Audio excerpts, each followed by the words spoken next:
প্রিয় বন্ধু সমাজ, আমরা তোমাদের ভাবনাগুলো জানার জন্যেই ইতিমধ্যে জনতার ইশতেহার আমরা রিলিজ করেছি।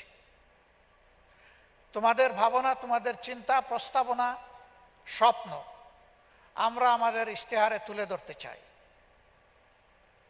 যেহেতু আমি আগেই বলেছি বাংলাদেশ তোমাদের হাতে তুলে দিতে চাই, সুতরাং যাদের হাতে বাংলাদেশ তুলে দেওয়া হবে তাদের ভাবনাকে অবশ্যই ডিউ কনসিডারেশনে নিয়ে আমাদেরকে আমাদের পরিকল্পনা তৈরি করতে হবে। আমরা ধাপে ধাপে সেই পরিকল্পনার দিকেই আগাচ্ছি। আজকের পরিকল্পনা আগামীকালের বাস্তব কর্মসূচি হবে ইনশাআল্লাহ। তবে আমরা এইটুকু কথা দিতে চাই, আমরা মুখ দিয়ে এমন কোনো মিথ্যা আশ্বাস দিব না যেটা করার কোনো সামর্থ্য আমাদের নেই।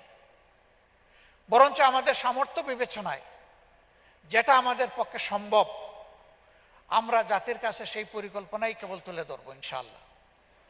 এবং আমরা বিশ্বাস করি আল্লাহ তাআলার রহমত আর প্রিয় জাতির সহযোগিতা পেলে তা বাস্তবায়ন হবে। ওটা শুধু আশ্বাস আর পরিকল্পনায় আটকে থাকবে না ইনশাআল্লাহ। তোমাদের বিচিত্র জিজ্ঞাসাগুলো আজকে শুনব, জিজ্ঞাসার ভিতরেই আমরা অনেক কিছু পেয়ে যাব।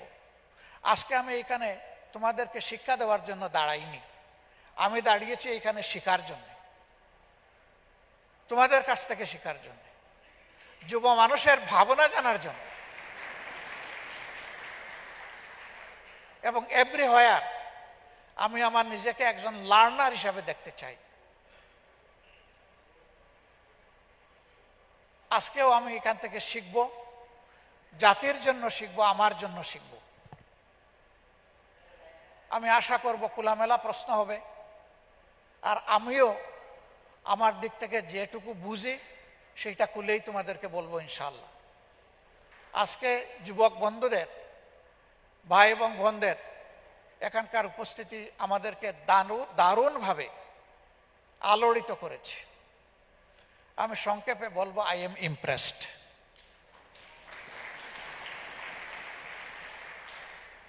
আমরা হাতে হাত ধরে, কাঁধে কাঁধ মিলিয়ে ইনশাআল্লাহ আগামীর বাংলাদেশ গড়ব। এই বাংলাদেশ ফ্যাসিবাদ মুক্ত, এক নায়কতন্ত্রী মুক্ত, ইনসাফের ভিত্তির উপর প্রত্যাশার একটা মানবিক বাংলাদেশ হবে ইনশাআল্লাহ। এখানে কোনো দল ধর্মের কোনো ব্যবধান থাকবে না। আমরা বলবো মাথা উঁচু করে, আমরা সকলে মিলেই বাংলাদেশী। এইখানে আদিবাসী পরবাসীর এই ক্লেশও আমরা দেখতে চাই না। আমরা সবাই মিলে বলবো আমরা অধিবাসী, আমরা এক ঐক্যবদ্ধ বাংলাদেশের অধিবাসী। আমরা প্রত্যাশার পথে এগিয়ে যাওয়া দৃঢ় প্রতিজ্ঞ একটি বাংলাদেশ। আমরা সেই আওয়াজ একই সাথে সব কণ্ঠ মিলিয়ে তুলব ইনশাআল্লাহ। এটাই জাতীয় ঐক্য হবে আল্লাহ চাইলে।